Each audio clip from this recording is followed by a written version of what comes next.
So common lithium ion batteries, these are rechargeable. What you see going through the classroom right now are not rechargeable. That's a one-time use.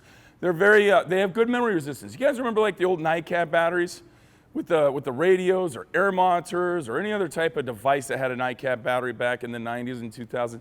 Oh, you keep that thing on the charger all the time, it develops a memory. You gotta drain it all the ways down and charge it all the ways back up. Don't need to worry about that.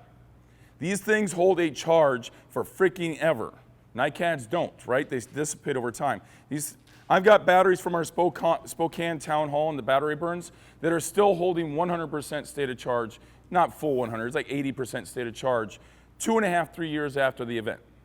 2.5, 3 years after our research. These things hold their capacity for a long time. They don't develop memories. They have high energy, amazing recharge time. Guys, we're going to see the Tesla that I rented outside. We're going to take a look at it. I went to a supercharger yesterday, good old Buc-ee's. They got so many Tesla superchargers. We'll talk more about that here in a little bit. And I charged that thing up from like 20% up to like 72% in 20 minutes. That thing is charging super fast, ridiculously fast, right? So there's a lot of good to this technology. That's why it's out there. There's a lot of amazing benefits. But with that benefit comes the risk that we have to think about and that we have to take a look at. So my common cell types. Battery cells. I have the cylindrical cell. This is the 18650 right here. I'm going to let you guys take a look at it. It looks just a little bit bigger than AA. It's heavier than those lithium metal batteries. There's a positive and there's a negative. Unlike a AA battery, it's not a positive and a negative, it's a positive and everything else is a negative. There's a plastic wrap around it. That is the workhorse of the industry. We'll talk about that here in a second. We have prismatics. They just look like boxes. They put the anodes and cathodes all together in a box together. I don't have any of those because any of the prismatics I had on my property, they all still had a charge, so I couldn't put them on the plane. All these have been discharged. We have our pouch cells right here.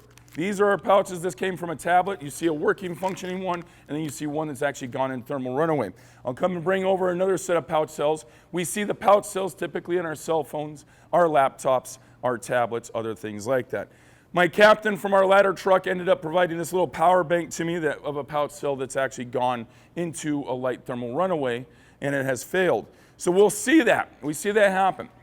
So those are our common cell types. Notice I keep on saying cell. These are not batteries. A battery consists of cells, a battery management system, controllers, couplers, and other devices. This Ryobi tool battery consists of cells. Inside there, I have a battery management system. My cells that you guys are handing out and taking a look at, they are dumb. They will take electricity, they will drain electricity, they just do whatever is hooked up to them. My battery is smart.